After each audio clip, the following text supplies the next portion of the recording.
നമ്മളിന്ന് രാവിലെ Kerala electricity employees കോൺഫെഡറേഷൻ്റെ secretariat യോഗം കൂടിയതിനു ശേഷമാണ്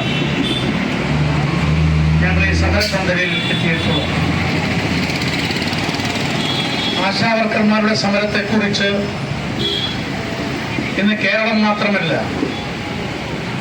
ഇന്ത്യയിലെ എല്ലാ തൊഴിലാളി പ്രസ്ഥാനങ്ങളും ചർച്ച ചെയ്യപ്പെടുന്ന ഒരു സഹന സമരമായി കഴിഞ്ഞ 16 ദിവസമായി ഇവിടെ നടക്കുകയാണ്. എന്തിനാണ് ഈ സമരം? വളരെ കൃത്യമായി അവർ പറഞ്ഞു, ഞങ്ങളെ ഓണറേറിയം വർദ്ധിപ്പിക്കുക, ഓണറേറിയം കൃത്യസമയത്ത് നൽകുക,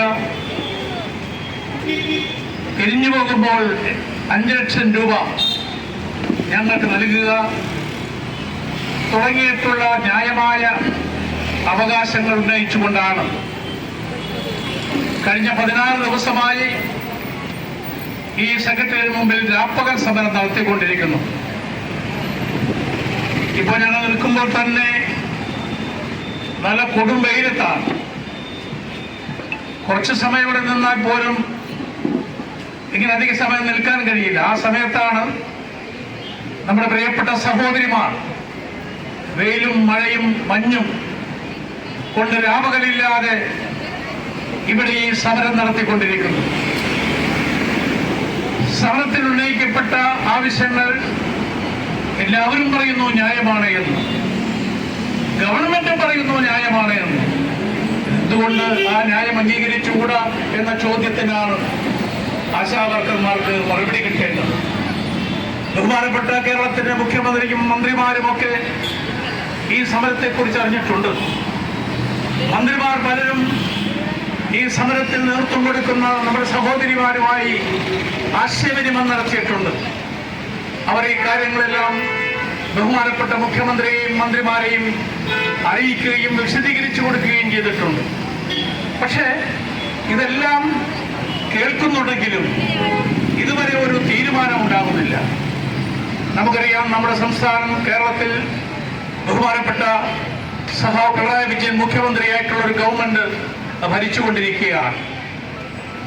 ആ ഗവൺമെന്റ് നേതൃത്വം കൊടുക്കുന്നത് ഇടതുപക്ഷ ജനാധിപത്യ മുന്നണിയാണ്. പ്രത്യേകിച്ച് മാർക്സിസ്റ്റ് പാർട്ടിയാണ് പ്രധാനപ്പെട്ട രാഷ്ട്രീയ പ്രസ്ഥാനം. ആ മാർക്സിസ്റ്റ് പാർട്ടി എന്ന് പറഞ്ഞാൽ തൊഴിലാളി വർഗ പാർട്ടിയാണ്. തൊഴിലാളി വർഗ പാർട്ടിയെ നേതൃത്വം കൊടുക്കുന്ന ഒരു മുഖ്യമന്ത്രി കേരളം ഭരിക്കുമ്പോൾ ഈ ആശാവർക്കർമാരെ ഇങ്ങനെ വെയിലും കൊണ്ട് രാപകലില്ലാതെ ദിവസങ്ങളോളം മുദ്രാവാക്യം വിളിക്കാനുള്ള ഒരു സാഹചര്യത്തിൽ നിന്ന് എന്തുകൊണ്ട് അവർക്ക് മോചനം കൊടുക്കാൻ കഴിയുന്നില്ല എന്ന ചോദ്യമാണ് ഞങ്ങൾക്ക് ഉന്നയിക്കാനുള്ളത്. വായിക്കുന്ന ഈ സഹോദരിമാർ എന്ന് പറഞ്ഞാൽ 100 രൂപ പോലും തികയില്ല ഒരു ദിവസം. 3 മാസം മുടക്കാണല്ലേ? നമുക്കത് പറയാൻ തന്നെ നാണമാകും. കാരണം നമ്മുടെ രാജ്യത്തിന്റെ, പ്രത്യേകിച്ച് കേരളത്തിന്റെ ഒരു രാഷ്ട്രീയ സാഹചര്യം മനസ്സിലാക്കിയാൽ ഒരുപാട് സമരങ്ങൾക്ക് നേതൃത്വം കൊടുത്തിട്ടുള്ള സംസ്ഥാനമാണ്. അതിപ്പോ ഭരിക്കുന്നവരും ഇപ്പൊ പ്രതിപക്ഷത്തിരിക്കുന്നവരും ഇത് രണ്ടുമില്ലാത്തവരുമൊക്കെ ഒരുപാട് സമരങ്ങൾക്ക് നേതൃത്വം കൊടുത്തിട്ടുണ്ട്. ഏത് സമരവും ആ സമരത്തിൽ വിളിക്കുന്ന 100% കാര്യങ്ങൾ അംഗീകരിച്ചുകൊണ്ട് ഒരുപക്ഷെ വിജയിക്കുക എന്നത് പ്രയാസമായിരിക്കാം. പക്ഷേ ഒരു ഗവൺമെന്റിന് ആ ജീവനക്കാരുമായി, ആശാ ജീവനക്കാരുമായി സംസാരിക്കുമ്പോൾ എന്തുകൊണ്ട് നിങ്ങൾക്കത് കൂട്ടിത്തരാൻ കഴിയുന്നില്ല എന്ന് വിശദീകരിച്ചു കൊടുക്കാൻ ബഹുമാനപ്പെട്ട മന്ത്രിമാർക്ക് കഴിഞ്ഞു. വീണാ ജോർജ് മന്ത്രി സംസാരിച്ചു, ധനകാര്യമന്ത്രി ബാലഗോപാൽ പറഞ്ഞു. ഒരുപക്ഷെ ഈ ബഡ്ജറ്റിൽ തന്നെ അതിനാവശ്യമായ സംവിധാനം ഉണ്ടാകും എന്നാണ് നമ്മളെല്ലാം ധരിച്ചത്.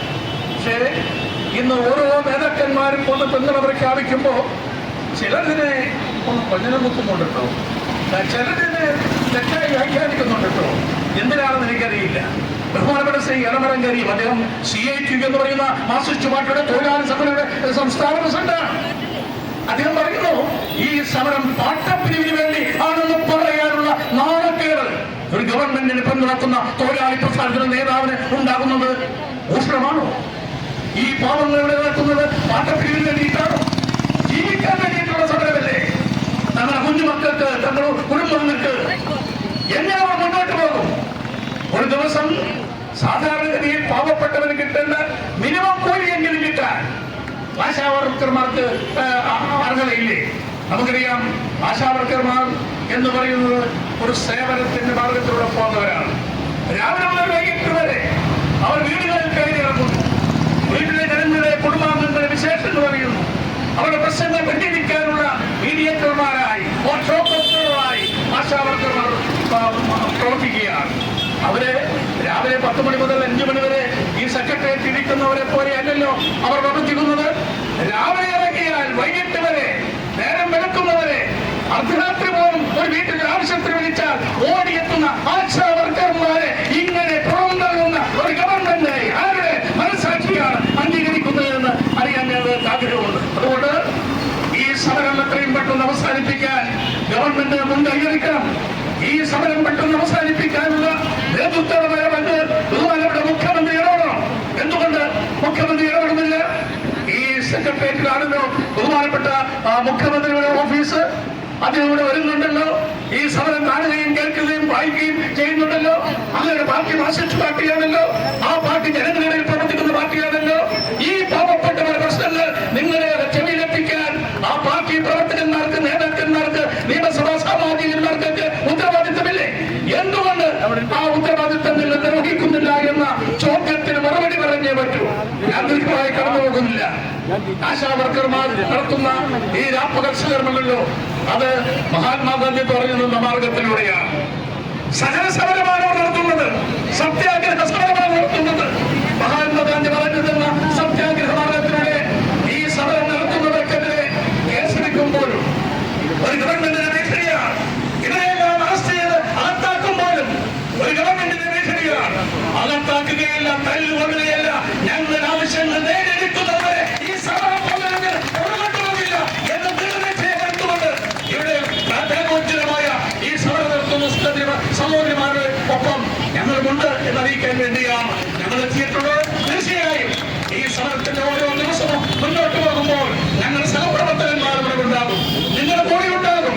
നിങ്ങളുടെ ആവശ്യത്തിന്റെ കൂടെ ഒരുമിച്ച് നിന്നുകൊണ്ട് ഇത് നേടിയെടുക്കുന്നവരുടെ വലിയ പോരാട്ടത്തിന് ഇതാ ഞങ്ങൾ നിങ്ങളോടൊപ്പമുണ്ട് എന്ന് വിളിച്ചറിയിച്ചുകൊണ്ട് ഈ പാവപ്പെട്ടവരോട് ബഹുമാനപ്പെട്ട മുഖ്യമന്ത്രി ദയ കാണിക്കണം.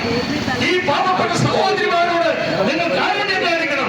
ബഹുമാനപ്പെട്ട മുഖ്യമന്ത്രി നിങ്ങളൊന്ന് കണ്ണു തുറക്കണം, നിങ്ങൾ കാതു കേൾക്കണം. ഈ പാവപ്പെട്ടവരുടെ ശബ്ദം കേൾക്കാൻ തയ്യാറായില്ലെങ്കിൽ ആശാവർക്കർമാർ 16 ദിവസം കഴിഞ്ഞ് 17 ദിവസം കഴിഞ്ഞ് ഇങ്ങനെ ദിവസം പിന്നിട്ടുകൊണ്ട് മടങ്ങിപ്പോകുന്നത് തെറ്റിദ്ധാരണമല്ല.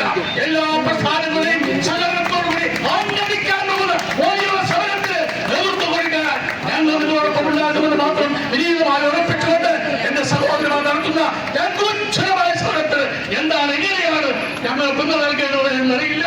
എല്ലാവിധ പിന്തുണയും Kerala electricity employees confederation INTUC അർപ്പിച്ചുകൊണ്ട് ഞാൻ വാക്കുകൾ ചുരുക്കട്ടെ.